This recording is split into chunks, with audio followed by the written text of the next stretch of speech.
ओम शांति। सबको नमस्कार। ॾिसो भाई, हाणे असांजो टॉपिक जेको आहे उहो आत्मा जो आहे। त आत्मा माना छा आहे? आत्मा ज्योति बिंदु आहे ऐं हिन आत्मा खे हिकु लाइट जो शरीर आहे। त आत्मा छा आहे? पंहिंजो हिसाब किताब खणी ईंदी आहे।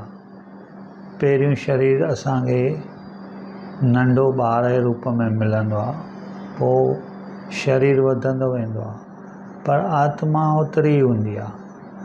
आत्मा न नंढी थींदी आहे न वॾी थींदी आहे।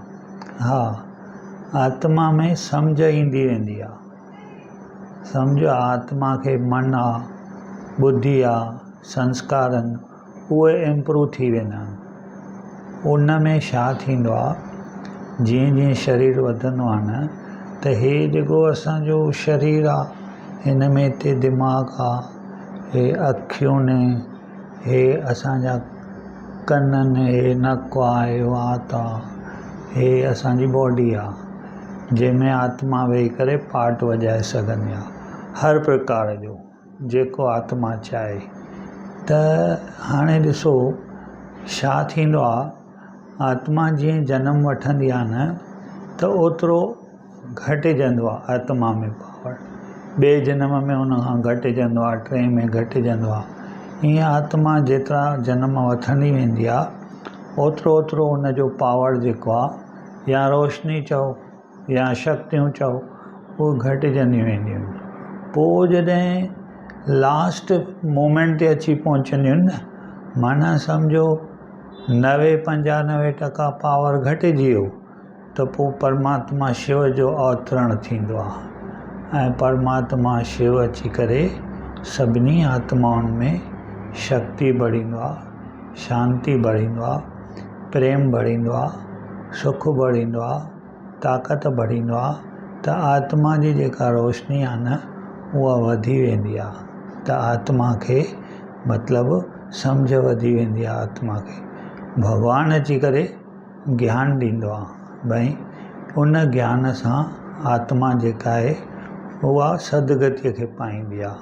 माना हिकदमि पंहिंजे ओरिजिनल, जेको उनजो ओरिजिनल स्वरूप हूंदो आहे, उहो हूंदो आहे पवित्र स्वरूप, सुख स्वरूप, शांति स्वरूप। उहो इमर्ज थी वेंदो आहे। हूंदो आहे आत्मा में, पर मर्ज हूंदो आहे। पर जीअं परमात्मा ईंदो आहे, असां परमात्मा शिव खे बिंदी रूप में यादि कंदासीं, तीअं तीअं असांजो जेको आहे उहो पावर वधंदो वेंदो आहे। त आत्मा में सभु शक्तियूं जेके आहिनि, परमात्मा भरींदो आहे ऐं आत्मा पोइ पावरफुल थी वेंदी आहे। हाणे ॾिसो, असां ॾिसंदा आहियूं के माण्हू जेके आहिनि, उन्हनि जी जेका जजमेंट हूंदी आहे उहा सही वेंदी आहे, किन जी ग़लति वेंदी आहे, किन जी व्यर्थ वेंदी आहे। ईअं छो आहे? छाकाणि त ॾिसो, पावर जेको आहे न, उहो साइलेंस में आहे ऐं परमात्मा जेको आहे न, शांति धाम में रहंदो आहे, शिव बाबा। त उहो पावर जीअं आत्मा में भरिजी वेंदो आहे, त आत्मा जी जेका जजमेंट आहे न, उहा सही वेंदी आहे। ऐं असां जेको हाणे ॾिसूं था, हेॾो विस्तार थी वियो आहे, हेॾियूं मोबाइलियूं निकितियूं आहिनि, हेॾा उन में सोशल मीडिया आहे, हेॾी टीवी आहे, उन में हेॾा न्यूज़ आहिनि, हेॾियूं ॻाल्हियूं संसार में, हेॾा धंधा आहिनि, हेॾा माण्हू सभु हेठि सभु आत्माऊं हेठि अची वयूं। त पोइ उन में छा थींदो आहे, एॾो हुअण जे करे छा आहे, त उहो जजमेंट सही न थी वञे ऐं माण्हूअ जी जेका जजमेंट आहे न, मेन जेका आहे न, उहो मोबाइल मां मिस थी वञे। जेको करिणो उहो उनखे यादि ई नथो अचे, वेठो ॾिसे थो, वेठो ॾिसे थो। हाणे ॾिसो केॾा मोबाइल में ऐप्स आहिनि, उहे ऐप्स डाउनलोड थो करे, वरी उहे ॾिसे थो, त सॼो ध्यानु ई होॾे थो हली वञे। माना पढ़ में थो हली वञे, पाण में आहे ई न। जेॾो ध्यानु असांजो पाण में हूंदो, ओतिरो असां इम्प्रूव थींदासीं। ॾिसण सां, ॻाल्हाइण सां, ॿुधण सां न, शांत चित करे परमात्मा खे यादि कंदासीं ऐं असां हीअं हिकु मंत्र चवंदासीं, I am soul son of supreme soul. त सुप्रीम सोल केरु आहे?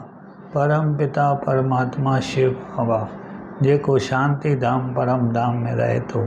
त जीअं असां हुन सां कनेक्ट थी वेंदासीं त तीअं असां में सभु शक्तियूं अचणु चालू थी वेंदियूं ऐं असांजी हर जजमेंट जेका आहे असांजी सही वेंदी।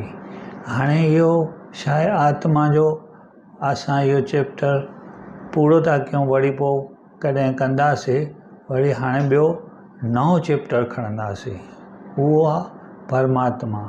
त ॿिए वीडियो में असां परमात्मा जे बारे में चालू कंदासीं।